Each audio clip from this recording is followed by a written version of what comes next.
Assalamualaikum warahmatullahi wabarakatuh, Bapak. Waalaikumsalam warahmatullahi wabarakatuh. Bagaimana kabarnya, Pak? Alhamdulillah baik walaupun banyak kerjaan. Sibuk ya, Pak ya. Baik, begini Pak, mohon izin sebelumnya waktunya karena kami dari CGP Angkatan 7 ada tugas terkait demonstrasi kontekstual. Kami dapat tugas untuk mewawancarai, berdiskusi dengan kepala sekolah di mana tempat kami bertugas berkaitan dengan pengambilan keputusan berbasis nilai-nilai kebajikan universal seperti itu. Jadi mohon izin waktu dan kesediaan dari Bapak di tengah kesibukan ya Pak ya. Siap. Baik, jadi sebagai pemimpin nih Pak, Bapak kan bertugas di SMAN 110. Selama masa kepemimpinan Bapak, bagaimana Bapak dalam mengidentifikasi kasus-kasus yang merupakan dilema etika atau bujukan moral Pak di lembaga yang tempat Bapak bertugas? Ya, untuk mengidentifikasi biasanya Bapak berbasis pada permasalahan atau pada satu kegiatan. Ya, kalau di sekolah kan ya ada bidang kurikulum, ada bidang kesiswaan, ada bidang sarpras ya. Nah, bagaimana untuk mengidentifikasi ya persoalan apa dulu? Oh, kesiswaan misalnya, kesiswaan berarti berkaitan dengan masalah siswa. Persoalannya apa? Misalnya apakah masalah disiplin, apakah masalah prestasi, apakah masalah keluarga, ya itu kan baru kesiswaan. Kalau sarpras misalnya ya mana yang merupakan satu pengadaan yang memang belum ada, yang harus dibangun, yang harus diadakan, mana yang sudah ada tapi rusak harus diperbaiki, mana yang harus dilakukan suatu pemeliharaan gitu kan. Nah, kalau kurikulum yang memang jantungnya sekolah ya berarti program rutin dulu, program rutin dipastikan sudah berjalan dengan baik dan lancar, proses pembelajaran sudah, maka tinggal untuk peningkatan, untuk perbaikan, untuk mencapai yang lebih baik. Nah, sehingga nanti ada masalah-masalah, ada benturan-benturan itu kan di situ kan. Nah, intinya kemudian semuanya tertuju pada bagaimana bisa selesai, tetap dapat diputuskan untuk satu kebaikan. Kemudian ada juga kenyamanan, karena yang sering Bapak sampaikan, Bapak itu memiliki prinsip komunikasi yang romantisme atau berempati lah, itu pada dasarnya inginnya semuanya berjalan dengan romantis layaknya sebuah keluarga lah, kekeluargaan lah gitu ya. Contoh yang paling sulit ya terkait dengan dilema etika, yaitu misalnya kenaikan kelas ya kan, kelulusan. Satu sisi kita harus profesional, anak itu misalnya tidak memenuhi syarat, nilainya tidak memenuhi ketuntasan, harus tidak naik atau tidak lulus. Tapi pada satu sisi ada berpikir tentang bagaimana keluarganya, berpikir bagaimana pembinaan, berpikir keberlanjutan anak tersebut. Sehingga dua sisi yang sangat kontras tetapi harus diputuskan, dan demi kebaikan sekolah, demi kebaikan kepala sekolah, demi kebaikan guru, demi kebaikan orang tua dan siswa itu sendiri. Nah, jadi permasalahan-permasalahannya dulu, bidang-bidangnya apa, kontennya apa, kemudian baru kita bisa tahu masalahnya, baru mengambil satu langkah atau keputusan. Gitu. Bidangnya apa gitu ya Pak ya, kontennya apa, kemudian tadi kalau saya nyimak ada kebaikan di dalamnya, di situ Bapak akan memutuskan dengan kebaikan tersebut, kemudian tadi kekeluargaan gitu ya Pak ya. Dan tetap meminta pandangan dari stakeholder yang ada. Jadi tidak, walaupun katakanlah punya kewenangan, tidak mata-mata bahwa itu harus seperti yang apa yang saya inginkan. Sudah masukkan. Ya, kalau kemudian ternyata dari banyak orang, ya stakeholder yang dari sekolah lah gitu ya, kemudian ada yang berbeda, tapi kalau kemudian pakai aturan umum yang suara mayoritas, ya itu kita pakai, walaupun sedih ada yang sebagian yang mungkin tidak terpenuhi atau masukan saran atau keinginan tidak tercapai, tapi kan kemudian kita kembali bahwa harus diputuskan dan kita harus mengikuti ketentuan bahwa ya mengikuti suara terbanyak lah gitu. Oke, baik. Tadi kasusnya kenaikan kelas gitu ya Pak ya, kemudian ada kelulusan dan tadi Bapak juga mempertimbangkan dari stakeholder di sekolah. Kemudian pertanyaan berikutnya Pak, selama kepemimpinan Bapak nih di 110, bagaimana sih Bapak menjalankan pengambilan keputusan di sekolah, terutama untuk kasus-kasus di mana ada dua kepentingan nih Pak, yang sama-sama benar atau kasus tersebut itu sama-sama keduanya itu punya nilai kebajikan gitu, nilai kebaikannya masing-masing. Nah, itu bagaimana nih cara Bapak ngambil keputusan jika dihadapkan dengan kasus yang seperti itu? Ya, pertama tadi bahas kupas tuntas dulu permasalahannya, intinya apa. Kedua, berikan kronologinya. Ketiga, berikan pengertian kepada pihak terkait yang akan terkena imbas dari keputusan itu. Misalnya pelaksanaan pelepasan atau wisuda kelas 12 kan, satu sisi siswa sebagian besar misalnya ingin merayakan, ingin kenang-kenangan, ingin bergembira bersama, ingin suasana yang baru, bahkan inginnya dilaksanakan misalnya di luar sekolah karena di sekolah sudah biasa, sudah bosan itu seperti itu gitu kan. Orang tua juga banyak seperti itu, mungkin guru pegawai juga ada yang sama, tapi satu sisi bahwa nanti akan berkaitan dengan pembiayaan, akhirnya akan ada iuran, kemudian bahkan akan menjurus pada pungutan, membebani, ada pihak-pihak tertentu yang keberatan. Dua sisi yang katakanlah harus diakomodir, kita nggak boleh juga mengabaikan yang merasa keberatan, yang merasa kurang setuju dengan hal itu. Tetapi satu sisi lawang ada banyak orang yang ingin merayakan kegembiraan, terus sudah lulus, sudah sukses, ingin kenang-kenangan, masa iya kita juga larang, apalagi misalnya dengan membawa data bahwa sekolah di sana bisa ini begini, masa sekolah kita enggak. Nah, kita jelaskan seperti itu, aturan mainnya juga, kemudian kita sampaikan bahwa sebenarnya memang kalau dari satu ketentuan kebijakan dan perintah atasan memang tidak boleh. Tidak bolehnya karena faktor utamanya adalah tentang pembiayaan memberatkan tadi. Nah, akhirnya kalau secara bijaknya ya kita ambil jalan tengah sekarang, coba kalau bisa misalnya cari donasi. Kemudian yang memang tidak mampu dibantu, mungkin ada yang 50% pembiayaannya, atau bahkan ya dia tidak usah membayar karena memang kondisinya memang dalam keadaan kesulitan. Atau kalau memang kemudian dia juga ada kan juga walaupun dikasih katakanlah bantuan, kasih dispensasi, merasa nggak enak, ya sudah dikasih pengertian tidak ikut, tapi kemudian juga tidak menjadi masalah. Nah, dalam hal seperti itu luar biasa, dilemanya luar biasa untuk bisa memutuskan ambil yang mana. Nah, akhirnya kemudian kita minta pengertian dari pihak-pihak tadi, orang tua siswa, kemudian juga siswanya itu sendiri, mungkin masukan dari guru, dari pegawai, sekolah dari sekolah, baiknya gimana nih? Nah, akhirnya misalnya, baik kita tetap adakan, tapi pertama di dalam sekolah, kedua jangan pemborosan, yang sederhana saja tapi tetap tidak mengurangi makna suatu kegiatan itu. Kemudian di hari libur supaya tidak kelihatan arak-arakan, hari libur ya Sabtu lah gitu ya. Kemudian lewat satu tempat yang ada sekolah lain dilewati, ada juga misalnya kantor-kantor pemerintahan juga ada aktivitas, nanti kelihatan seperti demonstratif gitu kan. Itu juga satu strategi.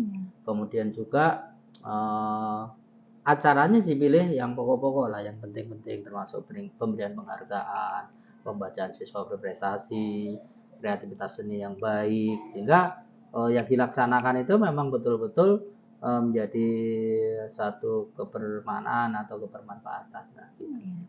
Ya, masih. Terima kasih Bapak. Kemudian untuk pertanyaan berikutnya dilanjutkan oleh Bapak Hadi Hamzah. Ya, mungkin kalau saya mau sedikit bertanya, tadi Bapak kan sedikit sounding tentang pengambilan keputusan tentang kenaikan kelas, terus kelulusan, nah terus acara ketika kelulusan. Nah itu Bapak juga udah menjelaskan sedikit langkah-langkahnya. Kalau bisa diulang, langkah-langkahnya seperti apa ya Pak yang bisa Bapak lakukan selama ini ketika Bapak sudah mengambil keputusan itu? Langkah selanjutnya Bapak seperti apa? Ya, kalau langkah selanjutnya setelah keputusan diambil, katakanlah ya dilaksanakan gitu kan. Nah, maka berikutnya adalah mempersiapkan, memastikan kembali apakah yang sudah kita sepakati itu dilakukan. Nanti kan suka ada penyimpangan. Kalau memang donasi ya donasi. Kalau tidak memaksa, kesepakatannya jangan memaksa. Kalau memang yang tidak mampu harus dibantu, misalnya 50% ya lakukan. Kalau yang harusnya gratis karena kan kondisi ya lakukan, jangan sampai kemudian beda lagi gitu kan. Itu kalau terkait dengan yang tadi yang pelepasan siswa kelas 12 itu. Tapi kalau berkaitan dengan kenaikan kelas, karena nanti ada yang diputuskan akhirnya naik kelas, alhamdulillah nggak ada masalah terus naik kelas. Nah, bagaimana yang kemudian kita putuskan tidak naik kelas? Ya kita konsolidasi dengan wali kelas, dengan guru BK, dengan tim manajemen. Bagaimana nih langkahnya nih? Karena informasinya nanti tidak naik. Apakah dipanggil khusus? Apakah harus menghadap ke sekolah? Atau diberikan catatan-catatan? Intinya supaya kemudian yang kita putuskan tadi menjadi suatu program yang dilaksanakan ya berjalan dengan aman, lancar, sesuai dengan yang kita inginkan. Karena setelah memutuskan kan tidak selesai kan. Jadi harus langkah-langkahnya harus dikawal terus lah gitu supaya tidak ada penyimpangan sesuai dengan yang tadi sudah diputuskan. Oke, pertanyaan selanjutnya Pak. Nah, hal-hal apa saja yang selama ini Bapak anggap efektif dalam kasus tersebut? Nah, terus kasus-kasus dilema tersebut gimana sih Bapak? Menurut Bapak langkah yang Bapak ambil itu efektif? Yang pertama tadi apa? Hal-hal apa saja yang Bapak anggap efektif dalam kasus yang Bapak? Ya, kalau menurut Bapak sih dalam kasus-kasus ya contoh kasus seperti itu tadi, hal yang efektif yang sangat mendasar adalah komunikasi. Ya, komunikasi karena komunikasi itu kunci sih sebenarnya ya. Berhasil atau tidaknya satu hal itu komunikasi, tapi gagal atau gagalnya juga karena komunikasi yang kurang baik. Jadi komunikasi dengan baik dengan pihak-pihak terkait tadi, kemudian berikan pengertian supaya ini bukan karena Bapak itu pelit, bukan Bapak itu kaku, bukan Bapak itu nggak mau bantu, bukan Bapak itu nggak mau mengerti, tapi diberikan penjelasan tadi, oh ini sebenarnya tidak bolehnya karena begini. Kemudian Bapak itu punya atasan memerintahkan begini. Nah, satu sisi harus menuruti, harus memberikan pelayanan. Ini permohonan yang juga punya nilai positif. Maka kemudian ambil jalan tengah lah itu tadi. Ya. Jadi intinya efektif itu mengambil jalan tengah ya Pak? Ya, ambil jalan tengah. Kemudian tetap ada keputusan, tapi tidak membuat salah satunya seolah seperti tersingkirkan. Kemudian komunikasinya jalan dengan baik. Oke, mungkin pertanyaan selanjutnya akan ditanyakan oleh Bu Mai, Pak.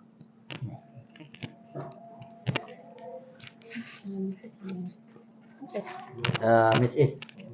Oke, pertanyaan saya lanjutkan. Hal-hal apa saja yang selama ini merupakan tantangan dalam pengambilan keputusan pada kasus-kasus dilema etika? Iya. Yang menjadi tantangan sebenarnya Bapak itu secara personal karakter pribadinya itu merasa nggak ada masalah dengan tantangan, karena semakin banyak tantangan semakin semangat untuk berjuang. Hanya tidak takut dengan tantangan. Justru tantangan terbesar itu dari nurani dan perasaan Bapak sendiri. Miss. Jadi kalau saya harus memutuskan sesuatu berkaitan dengan seseorang di dalam satu tim di sekolah gitu ya, karena Bapak kepala sekolah gitu ya, itu perasaan katakanlah perang batinnya sudah ada di dalam diri sendiri. Tidak karena merasa tertekan oleh itu, tidak ya. Contoh ada misalnya usulan masukan, Pak, guru ini sebaiknya menjadi wali kelas, yang ini sebaiknya tidak menjadi wali kelas karena begini, karena alasannya begini. Sebenarnya Bapak pengennya semua nggak ada masalah begitu, semuanya oke lah, sama semuanya gitu kan. Cuman kadang dipikir-pikir, iya juga kalau ini nanti akan, kalau saya ambil yang ini yang jadi wali kelas, aku jadi pembina gitu, aku jadi koordinator gitu, maka mudaratnya lebih banyak daripada manfaatnya. Tapi pada satu sisi Bapak dengan personal itu tadi tidak ada masalah gitu loh. Semuanya baik, semuanya sayang, dan menurut Bapak semuanya punya hak untuk bisa berkembang, punya hak untuk diberikan kesempatan. Tapi pada satu sisi kan harus ada pedomannya, harus ada rujukannya. Hingga kebimbangan di dalam diri gitu ya. Bukan karena tidak profesional, tapi karena Bapak memang punya tipe ciri khas romantisme. Jadi kadang walaupun Bapak itu laki-laki, kadang kalau lagi merenung sendiri suka melo, suka bisa meneteskan air mata karena merasa kok saya tidak bisa melindungi, tidak bisa memberikan kasih sayang, tidak bisa memenuhi harapan yang menjadi keluarga Bapak, katakanlah gitu ya, tim Bapak.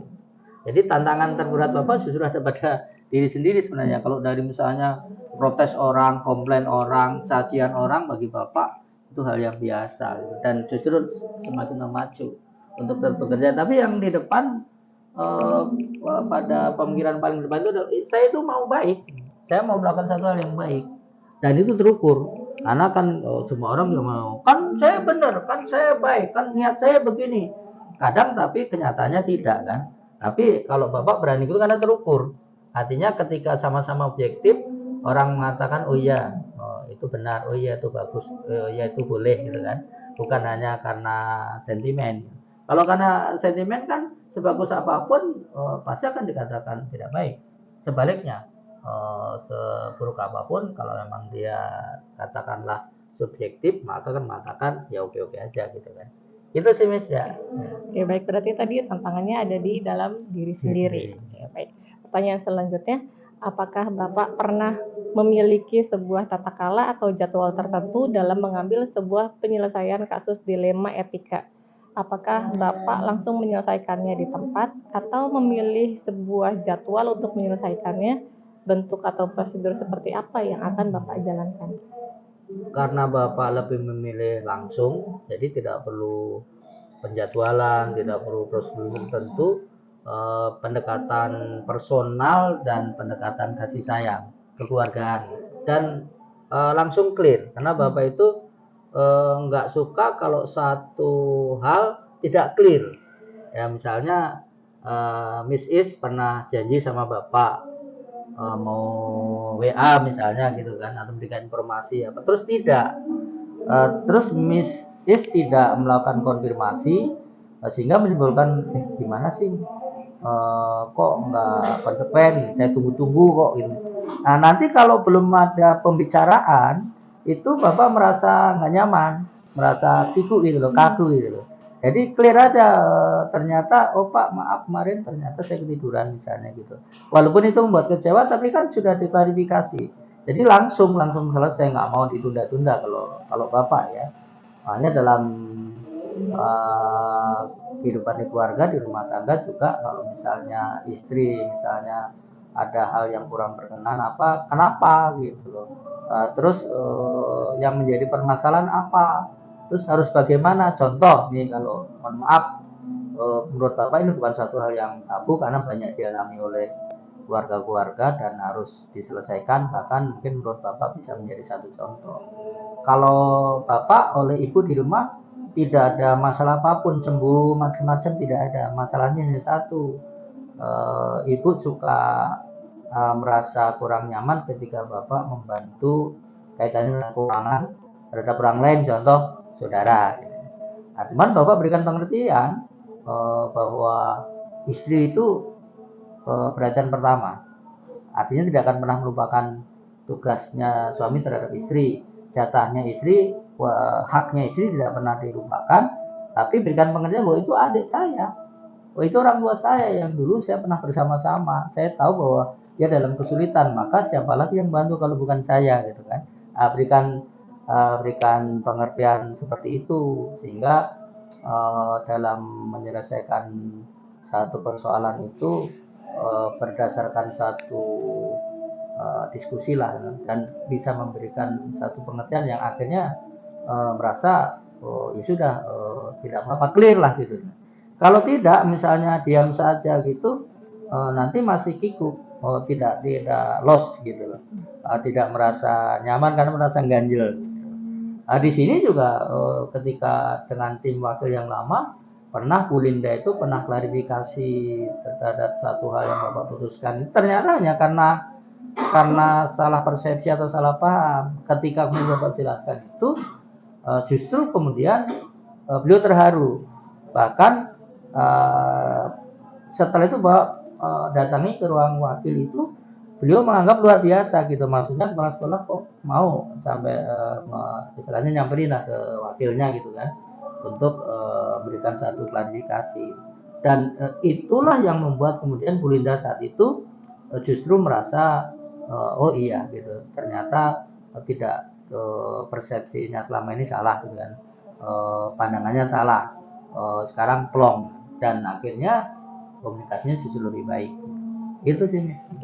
Berarti dalam menyelesaikan segala sesuatu langsung di tempat, ibaratnya gitu, Kalau langsung ya. Bapak gitu nggak menunda-nunda intinya Iya, lah. intinya langsung biar clear langsung. Iya. Oke, baik. Terima kasih, Pak.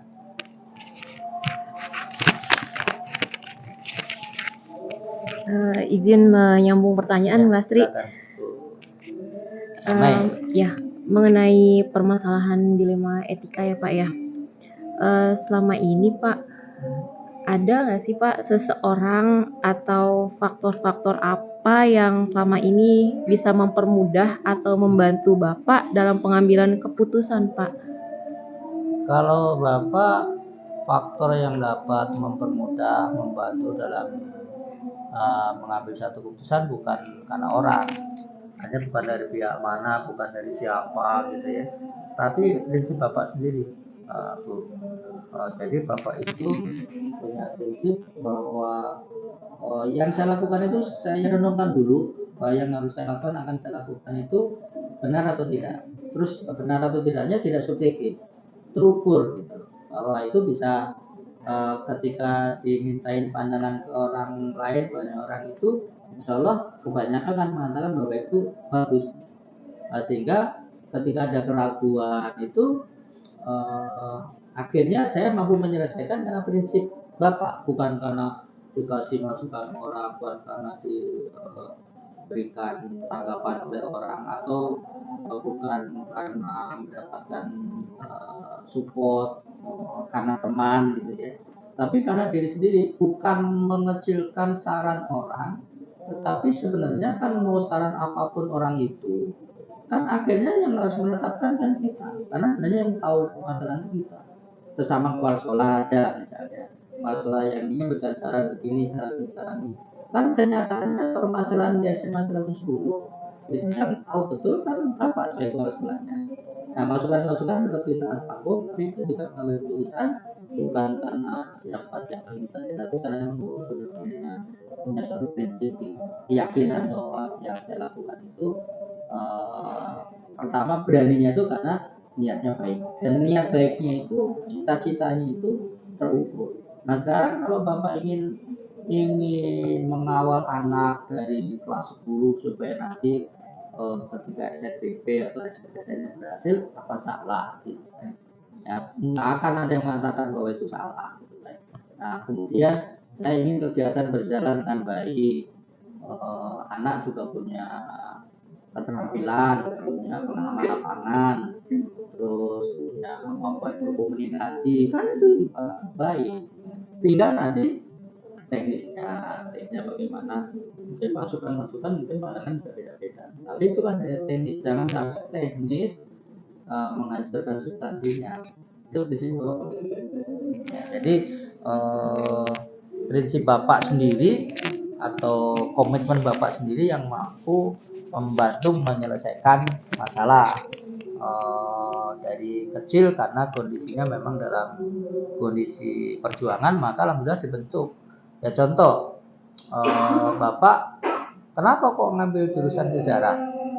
Padahal mungkin di mata banyak orang sejarah tidak menjanjikan, gitu kan, mau dibanding dengan matematika, bahasa Inggris, fisika dan lain sebagainya lah gitu ya.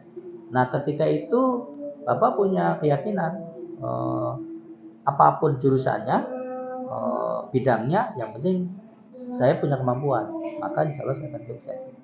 Nah kemudian kenapa kok saya milihnya di UNJ bukan di UI? Karena Bapak berpikir dulu bahwa ketika saya di UI misalnya diterima, nanti akan masalah karena berkaitan dengan pembiayaan, karena di UNJ lebih murah lah katakanlah gitu ya.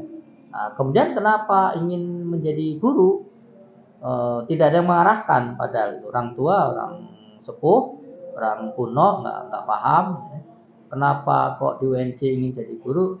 Sederhana banget. Pertama memang pengabdian, kedua setelah kuliah itu tahu kalau nanti akan jadi guru. Kalau kuliah di jurusan lain atau dalam bidang lain yang bukan keguruan, nggak ngerti nanti mau jadi apa. Berarti kan keputusan-keputusan itu tadi memang dari diri Bapak yang memang sudah punya satu keyakinan gitu. Berarti dalam pengambilan keputusan selama ini tetap bersifat terbuka ya Pak ya? Ya, sangat terbuka. Artinya tidak alergi dengan saran kritik sebenarnya. Cuma ya kayak prinsip Bapak yang biasanya itu, ya kalau mau mengkritik saya, mau mengatakan bahwa pandangan Anda lah siapa gitu lebih baik, ya beradu argumen gitu.